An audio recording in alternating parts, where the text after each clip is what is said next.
Atwoli, unajua Atwoli ni kama mlevi.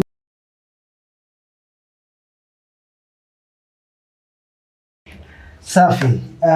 Maika siasani ndani ya Maika TV. Nelson Songa ndio jina langu. Niko na mzee Adams, kiongozi wa bunge la mwananchi. Niko na mzee Josephat, vile kiongozi wa bunge la mwananchi kaunti ya Kakamega.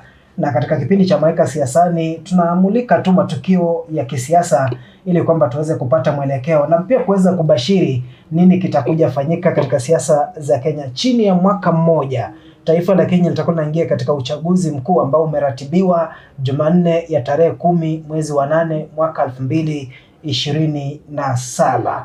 Katika siasa hizi za kitaifa, ningependa nianze nawe mzee Adams ili kwamba uweze kutusaidia kuelewa hapa. Mstaafu Uhuru Kenyatta anapokuwa katika hafla ile kule Kitale pale Milimani, anasema Wakenya ndio wataamua, na anapoanza kutaja Wakenya ndio wataamua, wakiamua ni Ruto, anaanza kwenye listi yake, anaanza na Ruto. Listi hiyo inaendelea, wakiamua ni Kalonzo, listi hiyo inaenda kwa Matiang'i, alafu inaishia kwa Sifuna. Kuna siri ambayo tunapewa pale ama ni kuongea tu kwa kawaida? Nafikiri hiyo mazungumzo ilikuwa inalenga kitu, kwa sababu Uhuru Kenyatta yeye amekashifiwa sana pakubwa na rais mwenye yuko sasa, akisema ya kwamba yeye ndio sponsor wa opposition. Na yeye mwenyewe anakataa yeye sio sponsor, lakini pia kwa maoni yake anaona ya kwamba huenda hata Wakenya wakaamua Ruto. Anaona ni kama pesa zake huenda zinaliwa tu, Ruto huyo anaweza shinda. Ndio anasema iwapo atakuwa Ruto, basi ndio hivyo tukubali. Kama atakuwa Kalonzo, kama atakuwa Matiang'i, haja decide ni wapi penye yeye yuko. Na ukumbuke the same day Ruto naye pia alikuwa mahali akihojiwa kuhusu utendakazi wake, na anasema amejaribu hata kumfikia rais mstaafu kwa malengo fulani ya kuendesha nchi. Kwa hivyo si ajabu wanasema siasa ni dynamic. Si ajabu siasa ikabadilika, hawa watu wakawa kwa handshake wakati mwingine, sababu tofauti yao. Lazima tujiulize tofauti ya hawa viongozi wawili ilitokana na nini, na iwapo wanaweza ziba mwanya ambayo ilileta tofauti na wasawazishe kila kitu, basi utapata ya kwamba Uhuru anasupport Ruto kwa mambo yake, kwa kumaliza muhula wake wa pili. Na iwapo hawa opposition hawatamridhisha vile anavyotaka pia. Unajua ukiangalia opposition wenyewe vile wamekaa ni kama wanangoja kupewa. Angalia Kalonzo, body language haionyeshi is aggressive ya kutafuta kiti. Angalia Matiang'i anangoja tu kuambiwa nafasi yako ni hii. Angalia Sifuna anangoja kuambiwa wewe utakaa hivi, ama chukua hiki chama usonge mbele. Lakini kama hao viongozi wangekuwa wanajituma wenyewe, hata wakati tuseme wakati wa kumbukumbu za Wamalwa zinafanyika, na ukose kuwa pale na usikike uko na mkutano sehemu nyingine, umeandaa mkutano wa kisiasa wa kurai watu vile watapigia opposition, hapo unapata point zako zinaenda juu. Lakini kwa wale walikosa, walikaa tu nyumbani. Kwa wale walikuwa pale pia wanangoja kuzungumziwa. Hivyo tunaona ni kama tuko na shida. Na hata ukiangalia kwa opposition, nafikiri unajua Uhuru na Gachagua hapo awali wamekuwa na changamoto sana kati yao wawili. Uhusiano yao haijakuwa ile uhusiano wa kusema hawa ni watu ambao wanaweza fanya kazi pamoja. Na hilo linaweza fanya Uhuru awe na wasiwasi. Ikiwa ni Gachagua ndio ako mbele, kwa mstari wa mbele anataka kuongoza, then anatashwishi. Akikumbuka kondo zake anatashwishi. Akikumbuka mali walikosania kuna tashwishi. Kwa hivyo Uhuru lazima awe flexible, aseme lile liko moyoni mwake. Iwapo wananchi wataamua huyu, basi, na atakumbuka hayo baadaye. Hata kama Ruto atakuwa amepita, anamwambia niliambia watu, I told them ya kwamba kama itakuwa ni wewe, basi twende mbele, na kama atakuwa mwingine twende mbele. Kwa hivyo is preparing his relationship na yule ambaye atakuwa rais in the coming years. Mzee Josephat, wanasema kwamba katika siasa there is no permanent friend, there is no permanent enemy. Na hili nakubaliana nalo kwa sababu ukiangalia namna siasa zinavyokwenda utaona kwamba wakati fulani Ruto Uhuru walikuwa marafiki 2002 pale, inakuja 2007 pale wanaenda njia tofauti. Lakini 2013 ndio hao wanakuja pamoja, kuelekea 2022 njia tofauti. Wakati Raila amekuwa hai, ungeona kwamba tofauti kati ya Uhuru na Raila zilikuwa tofauti za kisiasa tu. Wangekuwa wanaitana majina ya kisiasa tu, lakini wangepata nafasi ya kukutana walikuwa wanasalimiana. Lakini ukiangalia wakati Uhuru anakaribia kuondoka, Ruto akiwa naibu wake, kulikuwa na dalili za madharau fulani. Ilionyesha kwamba kwa namna fulani mpaka watu wakasema mbona Ruto ni kama anadharauliwa nini. Na kwa namna fulani pia akapata huruma za wapiga kura. Lakini hayo kando, matamshi ya Uhuru anapokuwa kule Kitale anasema kwamba Wakenya wakiamua mtu ambaye anaanza naye anaanza na Ruto, ndio anakuja kwa Kalonzo hivyo. Kuna uwezekano wowote kwamba kuelekea 2027 ama hata baada ya 2027 kutafanyika handshake kati ya Uhuru na Ruto? Ni kupale kama kotini ndio hilo litatendeka. Kwa nini litatendeke? Kwanza nikuje kwa nini Uhuru alitacha kitu Ruto na nini? Unajua hapo nyuma kama tungali watoto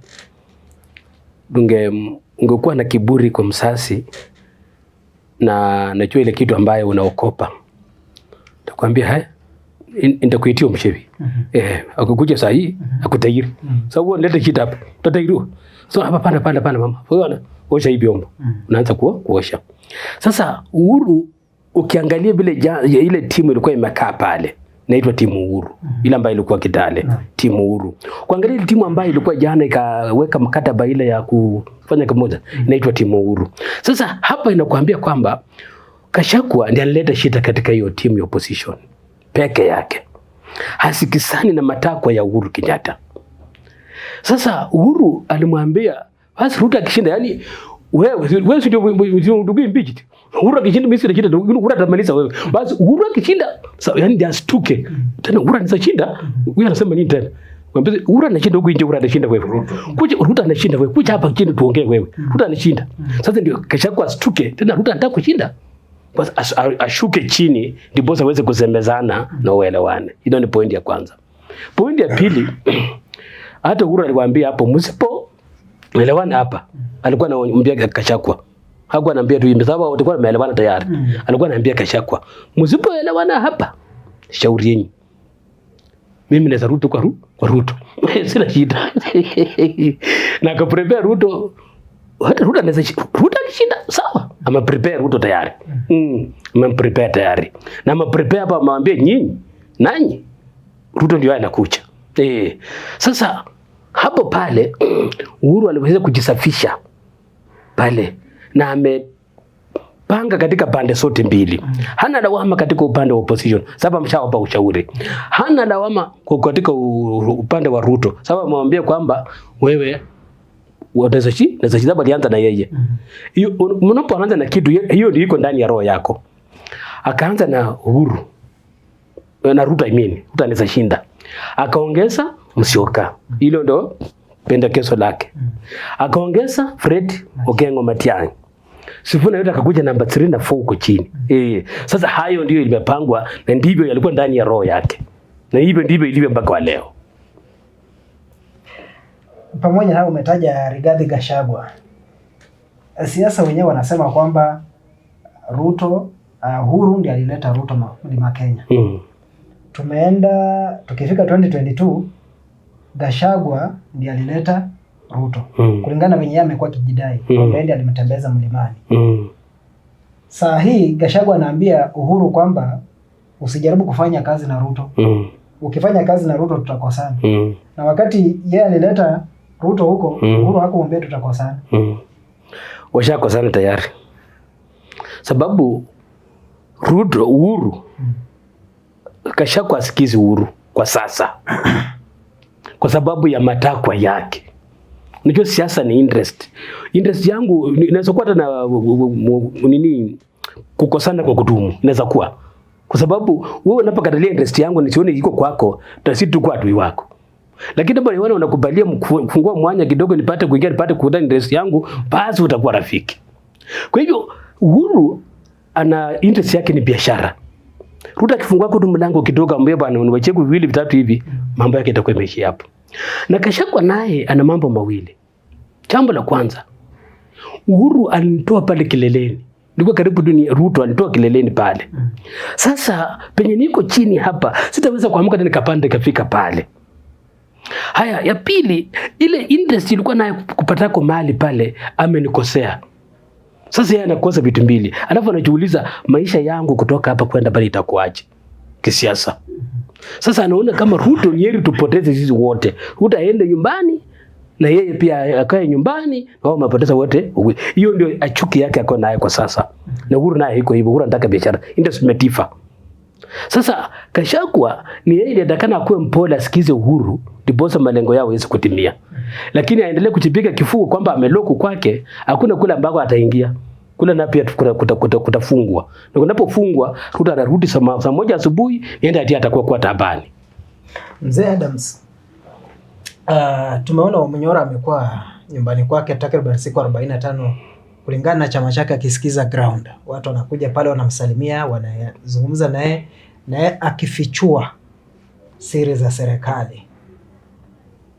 Unadhani kwamba haya mapumziko ambayo Rigiji amekuwa nayo kule Wamunyoro yamekuwa na manufaa yote kwake kisiasa? Mimi sioni, kwa sababu Wamunyoro ni Wamunyoro ama Gachagua ni Gachagua. Unajua kama kuna manufaa ile mtu anaweza kuwa anapata atazungumzia ama yataonekana. Lakini unapozungumza jambo baada ya masaa 3 unazungumza lingine, baada ya masaa 2 unazungumza lingine, mtu ule ambaye anafanikiwa katika malengo yake hawezi kuwa anazungumza kila uchao. Lazima awe na nafasi mzuri ya kuweza kupata habari, kuikagua na baadaye aitoe. Lakini yeye anatoa habari immediately mambo yanapotokea. Anasema sasa tumesema hivi, sasa tumepanga hivi, sasa nimesikia hivi. Hivyo itakuwa ni mazoea kwa wananchi wa kawaida.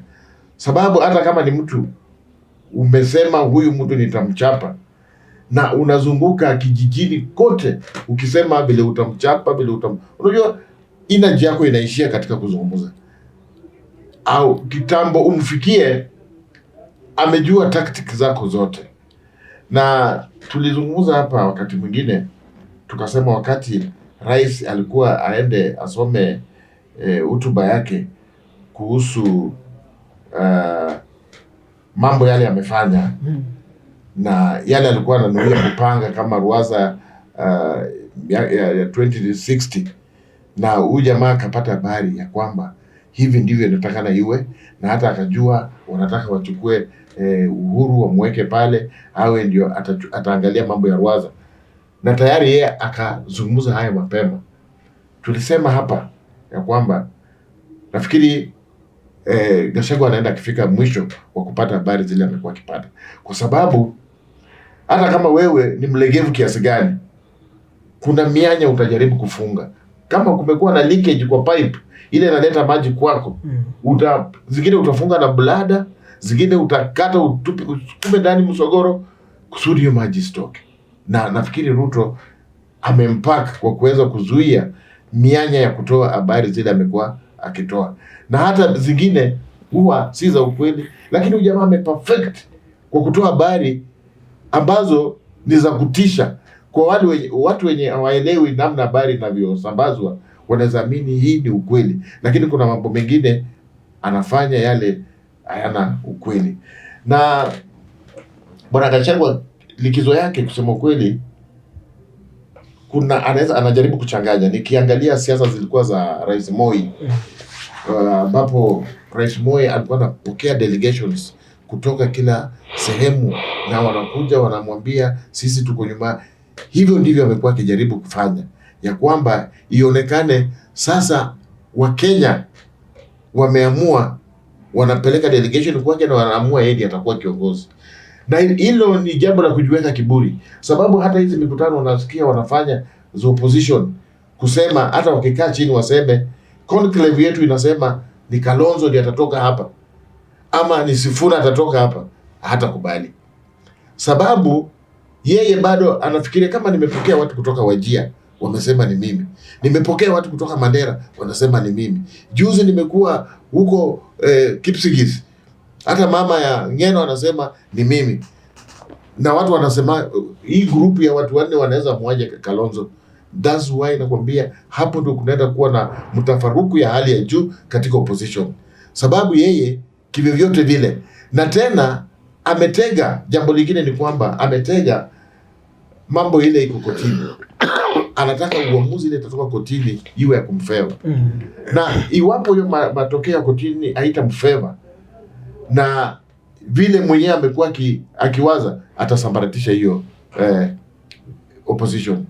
Sidhani kama ataipatia go ahead, na kama ataipatia go ahead sio kwa wale watu wenye watu wanafikiria wanaweza kwa Kalonzo, Matiang'i, Sifuna, sio hao. Anaenda kutoa mtu mwenyewe anafikiria, sababu atasema kama mimi ndio niko na idadi ya watu nyuma, niko na kura nyingi nyuma yangu, 7 ama 8, kama mimi niko na pesa, watu wamenipa pesa, it is me to make a decision nani anaenda ku lead opposition, na huenda akachukua mmoja wa jamii yake. Mzee Joseph, kuna wengine wanasema kwamba Rigiji, iwapo Rais Ruto anaweza fikia malengo ama matakwa yake. Nakumbuka Rais Ruto aliwahi sema kwamba huyu jamaa sijui alitaka pesa kiasi gani. Iwapo kwamba Rais Ruto anaweza fikia matakwa yake, basi hii kurusha maneno na kurusha mawe itarudi chini. Wengine wanasema kwamba saa hizi mtu ambaye anatusaidia kuweka serikali on toes ni Rigathi Gachagua. Yeye ndiye amechukua nafasi ya Raila Odinga. Kwa hivyo kwamba yeye ndio kiongozi wa upinzani mwenye ushawishi sana, ambaye anafanya kazi hiyo vizuri sana. Wengine wanasema kwamba kuelekea ili kwamba kuchanganya mrengo wa upinzani kabisa, kila ambacho upande wa serikali Rais Ruto chenye atafanya, atapunguza uzito wa kesi ya kubanduliwa kwa Rigathi Gachagua ili kwamba awe na uhuru kisiasa. Akisha kuwa na uhuru kisiasa, namna mzee Adams anavyosema, atataka yeye. Na hivyo akina Sifuna ambao walikuwa nadhani kwamba watapata uungwaji wa DCP watakosa ladha katika siasa. Labda nini kitaenda kufanyika kati ya Rigiji na Ruto? Mimi kwa mtazamo wangu, hakuna mahali Ruto na Gachagua watafika mahali waongee, hakuna. Kwa sababu wote ni watu walio na hasira sawa. La pili, wote ni wachanja. Hakuna mtu ataamini mwingine. Hakuna hapo. Ruto hawezi amini Gachagua kabisa, na Gachagua naye hawezi amini Ruto. Kwa hivyo hiyo ni njia mbili tofauti, haiwezi kutana mahali. Ruto ni kweli kwamba kwa sababu kwamba Rigiji ndiye opposition leader ambaye anafanya kazi kisawa sawa kulingana na bila itakana opposition iweke serikali on toes. Hiyo mmempa mimi 85%. Kwa sababu gani? Alikuwa ndani mwa serikali na yuko nje. Sasa wananchi wanamwamini yale anayosema ni ya ukweli, kwa sababu alikuwemo. Wewe unapoenda toka nje unaanza kusema kuhusu Maika, watu watakuamini sababu umekuanga hapa. Sasa hata kama ukisema ya uongo, hiyo ni ukweli mtupu. Alikuwa ndani, anajua wewe usikie yeye alikuwa hapa ndani bwana. Sasa hiyo ndio inafanya Rigiji anakuwa relevant. Na yeye hilo tena la pili, hilo jamii yake hiyo ya mlima imekuwa kwa uongozi. Inajua maana ya uongozi, wanapikia wapi, wanakaa wapi na wanakulia wapi. Sasa wanapokucha nyuma ya Rigiji na kupinga William Ruto, inaeleweka. Hao ndio wapinzani wakuu wa serikali hii, na wataendelea hivyo hadi tutakapomaliza kazi yake, kulingana na mimi. Tunapomalizia mzee Adams, ukitaka ama ukiwa kiongozi wa nchi ama unataka kuwa kiongozi wa nchi, unahitaji au marafiki mataifa jirani. Tukitokea ndani akina Sifuna hawa, kama kuna wabunge ambao wanamfuatilia kwa karibu sana, ni mbunge wa Bumula Jack Wamboka, mbunge wa Kabuchai, Majimbo Kalasinga. Ikija katika mataifa ya Jumuiya ya Afrika Mashariki, Sifuna hawezi ingia Uganda kiurahisi tu, hata Babu Owino. Sifuna hawezi ingia Tanzania kiurahisi tu, hata Babu Owino, hata huyo Maraga tu. Kwa hivyo inaonekana kwamba marafiki wa kimataifa hesabu yao ni ndogo, namna ilivyo ndogo kwa viongozi waliochaguliwa ndani mwa nchi ya Kenya. Hii inaweza maanisha kwamba hiki kiti tu, hata ukiangalia kutoka mbali, ni nafasi ya Ruto tu, namna mzee Noah alivyosema. Unajua wanenaji wale wamebobea kisiasa ama wale uchanganua siasa watakwambia Sifuna bado ni mchanga. Ni mchanga kwa sababu haja kuwa mzoefu wa masuala ya kisiasa ya ndani na ya nje. Sababu unapopiga siasa inafaa nyumbani kwanza uwe na uungwaji mkono wa hali ya juu, na pia ufanye comparison yale we unayofanya hapa nyumbani kule kwingine wanafanya namna gani. Unaweza tembea Tanzania ukakaa na opposition wa huko wakueleze, ama ukakaa na serikali ya huko ikueleze. Unaweza enda Uganda ukakaa na Besigye, utembelee Besigye kwa jela. Unaweza enda uone Museveni mkae na yeye, hata South Africa, hata Southern Sudan. Nafikiri unajua watazamaji watasema akipata serikali atatembea. But lazima mtu uwe na uzoefu wa haya mambo ninayozungumza. Hata sio lazima uone rais wa nchi fulani, unaweza kutana hata na mbunge kutoka nchi nyingine, nchi mgeni. Uzoeane, uweze kutengeneza uhusiano na ujifunze mambo mawili matatu. Hivyo ndio vile Raila amekuwa akifanya. Raila amekuwa akienda kwa nchi, in fact alikuwa rafiki wa viongozi wengi sana hapa Afrika, wa upinzani na wale wako ndani ya serikali. Kimataifa zaidi kule nje zaidi ya Afrika alikuwa anaenda kule India. Ulisikia prime minister wa India Modi alikuwa rafiki yake wa karibu sana. Unasikia wakina Putin marafiki wa Raila wa karibu sana.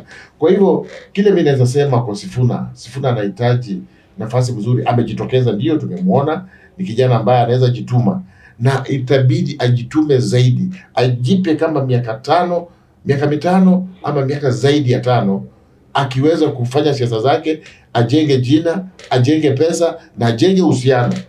Hilo ndio litamfanya akikuja kusema ya kwamba anataka kusimama, hata mataifa ya nje yanasema tumesikia kuna kijana mkali sana kule Kenya, wanamunga mkono.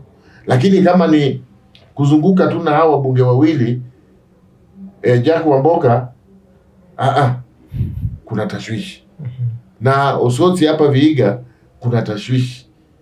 Sababu kwa sasa hivi nitakana awe hata kuna rafiki wawili watatu kule Pwani, wabunge ama wale watu wakali sana wa Pwani kisiasa.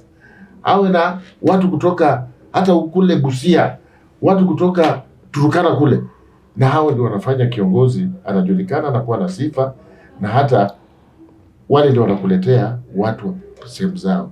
Lakini la sivyo Sifuna bado ni mchanga. Sifuna hajajifunza lolote. Sifuna ndio ako kwa msururu wa kuweza kujua ni nini inaendelea siasani. Ndio sababu hata Uhuru anamtaja namba 4. Angekuwa anatajwa namba 1. Unajua Kalonzo has been a minister. Kalonzo amekuwa kule nje. Kalonzo amekuwa waziri wa foreign affairs. Amekuwa hapa wa home affairs. Kalonzo na anajulikana. Hata Matiang'i kidogo bila alikuwa waziri, ameweza kutembea hapa na pale. In fact ako kwa level tofauti na huyu kijana. Kwa hivyo Sifuna aende polepole, ni mengi atajifunza. Mzee Josephat, tunapomalizia, Mzee Moi alisema kwamba KANU itatawala miaka 100. Tumeelekea miaka 60 na 63 pale. KANU inatawala bado. Kutokea kwa hayati Kenyatta, hayati Moi, hayati Kibaki, Uhuru mtoto wa KANU, Ruto mtoto wa KANU, na bado tuna miaka karibu 30 na hapo mbele kuweza kuona kama KANU itatawala kwa miaka 100. Na sasa hivi kama kuna mtu ambaye anakuwa na ujanja wa kisiasa katika taifa la Kenya ni Rais William Ruto. Amekuwa na Moi, amekuwa na hao wote mpaka Raila, amejua upinzani, amejua serikali. Wanasema kwamba yeye kupanga mambo ya upinzani itakuwa rahisi. Kwa sababu hata unakumbuka wakati alipokuja 2022 alisema tutaweka ofisi ya upinzani.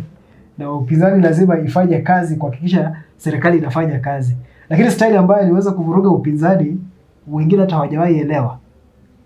Ujuzi alionao kisiasa unamweka katika nafasi nzuri ya kutimiza lile hayati Moi alisema kwamba KANU itatawala kwa miaka 100.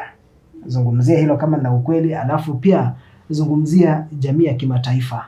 Iwapo kwamba inaangalia Kenya namna inavyoendelea kisiasa kuelekea uchaguzi mkuu unaokuja. Kwanza nikubali kwamba yale msemo yaliyosema huenda ikatimia. Itakuja kutimia kwa sababu wale vijana wake aliokuwa nao katika siasa kwa KANU wangali. Ruto angali nataka miaka ingine 5 na atapata. Mtabati yako pale nataka ingine atapata. Unapopata wanasiri kusongesha tu miaka kupunguza vile naenda. Sasa katika kutumia tu kidogo Sifuna hapo kidogo ni Mbosa niweza kaendelea. Sifuna mimi katika mkoa Magharibi naomba wale wanaomfikia asikose kupata platform, make sure asikose platform 2027. Hilo ndakana ilimfikia. Akipata platform 2027 siasa yake itakuwa imeishia hapo na hata onekana katika ulingo wa siasa. Katika kimataifa Kenya ni ile nchi inayosikika kwa wingi na inapendwa kwa zaidi, na siasa zetu zitakuwa vibaya vile basi inaweza kukopesha watu kuja. Hapana, sababu mambo ya kunisimu ilikuweko kutoka hapo awali, ilikuweko, sio kitu, si jambo geni. Unaweza sema kwamba kunza, hapana, sababu wanasiasa tunapoelekea katika kura itafanyika 1992 ilikuwa Waluya na Wakalenjin waliuana hapa 1992 1994 mbaya sana. Kwa mpaka pale Kikuyu na nini sijui Londiani wapi ilikuwa hivyo. Kwa hivyo kila mwaka huona kuwa sasa hizo aliweza kupesha kwa sababu na inafanyika kwa sababu sisi wenyewe kwa muda alafu inaisha. Lakini ingelikuwa inafanyika kwa Wakeni wanapikwa nini, uporwa pesa, hilo lingewakopesha Wakeni. Kwa hivyo naona kama nchi iko katika mikononi mizuri. Mzee Adams, tunapomalizia napenda nikupe nafasi utoe neno lako la mwisho. Neno langu la mwisho ni kwamba tunapoelekea msimu wa siasa, msimu wa kampeni zile motomoto, mimi ni kurai tu wananchi wa Kenya waweze kufanya siasa katika upendo. Sababu sisi wote ni jamii moja ya Kenya, na tunapopiga siasa ya kupigana, ya kutusiana, ya kuharibiana maisha, tunaharibu maisha yetu sisi wenyewe. Sababu unapofikiria kuua mzazi wa mtoto ambaye anakuwa, huyu mtoto atakosa mzazi wa kumpeleka shuleni, na wewe utakuza wako na hutarudi kwa hii nyumba. Kwa hivyo tafadhali tufanye siasa ya kupendana, na iwapo siasa itaisha, tukishamaliza tusalimiane. Ule atakuwa mshindi na ule atakuwa ameshindwa, tusalimiane, tusonge mbele, tungoje tena msimu mwingine wa siasa. Kwa hivyo mimi naomba aswa wakazi wa Kakamega, tuko na ndugu zetu wamejitokeza kwa uwanja, wanataka ugavana. Usikubali kutumika kwa sababu mtu anataka ugavana na amekuweka kama bodyguard wake, wewe uende upige wengine ama uchome nyumba ya wengine. Wewe fuata yale utakuwa unafanya, kama ni kugadi huyo mwenye amekuajiri kazi, lakini usilete furugu. Sisi wote tutahitajiana, wakati mwingine tutakuwa kitu kimoja. Asanteni na tuzidi kuwa kitu kimoja. Asante mzee Josephat. Mimi ushauri wangu kwanza niombe watu wa Maika asante kwanza. Alafu la pili niwaambie Waluhya kwamba lile ndeko leo nalo mkononi ni la maana sana kuliko lile ambalo liko mengi ambayo yako nje yenye uwezo kuyafikia. Ni mengi umeonekana katika serikali hii kule unakotoka, umeona mazuri, umeona lami kwenye huko hata kama ni kilomita 10 ambayo itaonekana kwa miaka 5. Mimi tangu nisaliwe sijaona lami kule na Bakholo kwa miaka 60 yenye niko naye kwa sasa. Napoiona nasema asante. Kwa hivyo naona kwamba tushikiliwe wale viongozi wetu ambao kwa mamlakani kwa sasa, tuwapatie heshima, tuwasupport, kwa support ya hali ya juu, kwa upendo mwingi, ndiposa tuwaambie nanyi kule juu ng'ang'aneni na mtuweke mahali, msiti kuletea matunda, ndiposa nasi pia hata na watoto wenye baba wako muweze kuwakuza na kutafutia mahali unapotoka na wapate mahali, ndiposa inji yetu itakusonga mbele, na tusidi kupendana, tufanye siasa ya amani na tupendane kwa upendo. Asanteni sana, Mungu abariki. Wanasema amani, amani, amani. Siasa ni kama tu kuweza kujieleza, na ndivyo wanasema kwamba ina haja mimi na wewe kudumisha amani hata baada ya uchaguzi huo kuweza kufanyika. Kipindi cha Maika Siasani kinasimamia pia pale kwamba tunahitaji tuweze kuelezea hisia zetu pasipo kutumia chuki kwa namna ya yoyote ile. Wazee hawa, mzee Josephat pamoja na mzee Adams, tunakuwa nao kwenye redio Amaika Radio 99.3. Vile unaweza kutupata kwa njia ya mtandao katika kipindi cha Sauti ya Amaika Jumapili jioni ya saa 1 mpaka saa 3 usiku. Pale tunachanganua siasa pamoja na hao wazee, na wanatoa mwelekeo mnaofaa, hasa wakizingatia kwamba tunahitaji kuweza kujieleza kwa njia ya amani, kufanya siasa za amani, na vile kuweza kushauri lipi ambalo linatarajiwa katika siasa. Basi weka miadi Jumapili saa 1 mpaka saa 3 jioni ndani ya kipindi cha Sauti ya Amaika kwenye 99.3 Amaika Radio. Amaika Siasani kinaishia hapa kwa sasa. Hadi wakati mwingine, mimi ni Nelson Songa. Kwa heri kwa sasa. Asante sana. Asante sana. Ndio mwana wa Adamu.